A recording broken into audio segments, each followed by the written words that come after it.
I kind of like that it's like people's backs are against the wall. I was on Twitter earlier and Mike Tomlin was talking to Adam Thielen and people are like, why is he talking to him? And they were laughing. And I was like, oh, I love it. I love this. Like everyone's thinking and prodding. I'm like, this is amazing. So I'm excited. All right, now I gotta ask TaNeisha, because I mean, you saw my reaction video. I was in the heart of my workout yesterday, just trying to get my life in order, okay? And my phone started going off. I'm getting texts. Yo, bro, he making moves. They got moves going. People getting cut. People getting brought in. What was your energy when you first saw the Darius Slay scenario? And then we're gonna talk that Adam Thielen scenario, but because that was like all just like rapid fire out the blue, So you actually broke the news to me. When I should have been in the gym, you brought it to me. And I was like, what is he even talking about? Like, and so I watched your video and I was like, oh, wait, this happened. And so then I figured out like what was going on. And I was like, oh, okay. It doesn't surprise me. Anytime you're a healthy scratch and you're older, that doesn't really surprise me because most people just want to play. And they're like, all right, if you're not going to play me, send me somewhere else and I want to play. So that didn't shock me.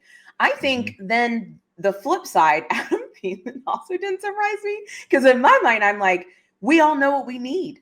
And we've said this multiple times. If we know what we need, go get it, period. We know we know what we need and we went to go get it. So it didn't surprise me. I'm just more interested to see how they're going to work together and what it's going to look like. And I know you already have a question here that popped up as a super chat, but I also know somebody else. I wanted you to go off first, though. You get yours off first. So, and I also know because I'm a true woman of my word. I saw the comment in the comment section on another video, and I was like, if nobody asked the question to you, I was going to ask it, but somebody has already asked it. I think it gives us another option. I think it's going to be interesting to see if people respect that option. That's kind of where I'm at. I will be honest, I didn't watch him play a lot this year because he hasn't really played a lot this year. And I'll actually have to dig to find him to play. But again, I am on team talent. Get talent, put it on the field. Let me see what works. That's kind of where I'm at. So I like it. Again, the Steelers see the same things we see. They're trying. Yeah. That's all I have to say. I love it. Shout out to you, TaNeisha. All right. Shout out to you. First off, the honesty. First off, the passion. Okay. And when you just be so just like, look, if he can help us, that's all I care about. Okay. Yeah. Can he help us? I know who that player is. Even if he's not what he once was, I still know him. His name recognition, right? So surface level, right? And actually, I'll get the Darius Slay part first, and then we're going to tap into Adam Thielen because I do see the super chat that came up. Shout out to you, King Cam. But I agree with you with Darius Slay. Yeah, when it's a healthy scratch, it's a couple of things, man. From my experiences, maybe somebody's disgruntled in terms of that player with their role, and this is the coaches basically saying, "Look, man, chill out. We can do this without you." And after that, usually one of two things happen, right? The player that gets affairs in order and they get back in line, or they ask for the release. To me, when you see the mutual parting of ways, that's kind of my energy. I'm like, all right, I got you. Y'all won't see an eye to eye. We know we've had things that we've critiqued Darius Slay on from, the stickier level of coverage that we're more accustomed to seeing him provide versus what he was doing this year. We know tackling hasn't ever necessarily been his strong suit throughout his career, but we know in the AFC North at times that can get highlighted as well. Yep. And his availability at times wasn't always the best. And then when you look at the emergence of a James Pierre, you talk about how Brandon Echols has been playing, you look at JPJ, you just feel like, yeah, man, these guys were giving us better options. So to me, I don't hate the move. I'm with you. I wasn't necessarily surprised by it as a whole. I think I was just more so just surprised that it was Darius Slay because of who he is. When we talk a 6-time Pro Bowler, when you're talking about a guy that's a Super Bowl champ, you talk about a guy that has done this thing for a decade plus.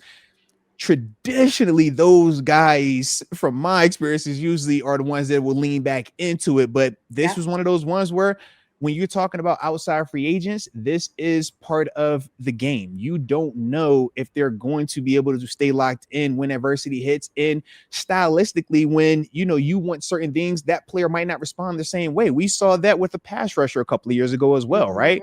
That was with Melvin Ingram. He was here, gave us a spark, but when the role was about to get diminished, he asked for a release. you let those guys go in that case, right? You would much rather let those guys leave than you force them to stay here, because vets with that type of money that are pissed off, bad for business. 100% bad for business. So I get that part with Darius Slay. Now for Adam Thielen, let's talk him, right? And shout out to you, King Cam. He says, can Adam Thielen help DK with his game? So we're going to talk about all of that. Love the Adam Thielen pickup for a couple of reasons. You spoke on it. TG has spoken on it. Mark has spoken on it. Countless people in the comment section, whether it's live or in the uploads, have talked about it, right? We need a wide receiver. We need a wide receiver to help. I've given you the optimism about some of the smaller receivers and what they're able to do, but you see some of the limitations as well. And we also feel like Calvin Austin and Roman Wilson are still in the proven it stage versus these are sure things, whether we were talking about the Van Jeffersons of the world, the Robert Woods of the world, right? Those type of guys who have come here in the past. Where it's like, yo, we've seen these guys have over 700 yards. We've seen these guys even cross the 1,000-yard threshold before. Right now, we don't feel as confident in Calvin and Roman doing that consistently. Adam Thielen just 2 years ago was a 1,000-yard receiver. Like, when he's been healthy, and that's the big thing with him. We know at this stage, at 35 years old, health is big. I look at what he did this year, 11 games, he played 4 starts. We know the quarterback situation in Minnesota is not the best right now. I'll leave it at that. But a year ago, he had 10 games. He started in 10 games, had 600 yards prior to him getting hurt. That's on pace to be back-to-back 1,000 yards, because in 2023, he did give you 1,000 yards. Played in 17 games, 17 starts. So to me, when I look at him, yes, back end of his career, but you watch the tape from him in Carolina, you watch tape from him in Minnesota even this season. Heck, even in the game versus us, he could still create separation. He could still sit down in zone. To me, he excels in the zone element right now, right? And that's typically what happens as those guys get older. But he still is a good enough player that you have to respect him. If you go out here and you're not following your details, your keys, he knows how to create separation. And my hope, or the reason why I'm excited, is this. He's not dealing with the JJ McCarthy. He's not dealing with the Carson Wentz. He's not dealing with, I forgot the name of the quarterback that threw the 4 picks last week up there in Minnesota. Aaron Rodgers is a different style of quarterback. So to me, I just think that when you pair a veteran receiver that understands route running, understands catching, understands sitting in zones versus man, right? Some of the details that DK Metcalf has still been trying to grasp, even when he was in Seattle, right? We've never looked at DK and said, oh, yeah, man, this is the silky smooth he does. It's like, no, that's the muscle. When you get on the ball, it's a problem to deal with, right? Thielen, though, is more of the silky smooth guy. And when you're talking about compliment and DK, that will help him. If you continue to put the two high over there, cool. He will be able to take advantage of some of that on the other side of it. He also, to me, fits with our offense because he's not a one-dimensional dude that you have to force feed either. You can line him up a couple of different places with his size and with his physicality. So to me, I think that not only helps DK, I think it also helps Calvin Austin and Roman Wilson, because it's another proven player that they can listen to now that has actually seen it. He's actually done it, and hasn't done it necessarily based off of his physical gifts, which is when we look at DK, we're like, bro, you 6'4", you can run 4'2", 4'3", right? Looks like a superhero. You know what I mean? Like, not everybody is doing that. But when we talk about, hey, man, this is zone, sit down. This is man, keep running across. Hey, man, this guy's doing this. You need to chop. All right, 1 foot, head fake. This and that. Thielen can give you all of that details, because that's how Thielen went from being just a guy to being one of the best at a time in this league. He was one of those guys, right? In the conversation, kind of like with a Cooper Kupp element. And then it's like, you wonder how his game has continued to age the way it has. Remember, he's 35 now. 2 years ago, he was 33. I told you he was 1,000-yard receiver with 100 catches. Yeah. That's how it ages. When you can understand the technique and the details of it, you can get away with it on the back end. So to me, I think those are all the ways that he's going to help DK and that wide receiver room, but more importantly, Aaron Rodgers as well. From my perspective, if he's healthy and if he can stay healthy, because that's the big thing when you start guys getting older. We see it with Darius Slay. You saw it with Pat P. You saw it's like that's the gamble you're playing with. But if you can get a couple out of them, you can get what you're looking for. Yeah, and I think the other thing is too, and I say this all the time, it's like, I can't be annoyed with you that our offense is stale, and then when you go make an offensive move, I'm annoyed with it. I can't, like, both things can't be true.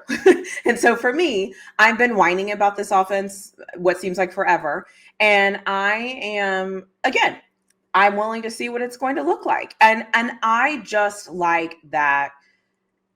I feel like we're trying. And I know that for some people, like, that's not good enough. To me, that's good enough, because I feel like I'm seeing the effort. I feel like I'm seeing them seeing how they can put their best foot forward. And that's what I need to see, because there's sometimes in games where I'm like, are we putting our best foot forward? Like, what are we doing? Like this, I hate this offense. Fix the offense, fix it. And now I'm like, all right, so we got another receiver, so we have another option. So let's see what it looks like. Let's just see what it looks like.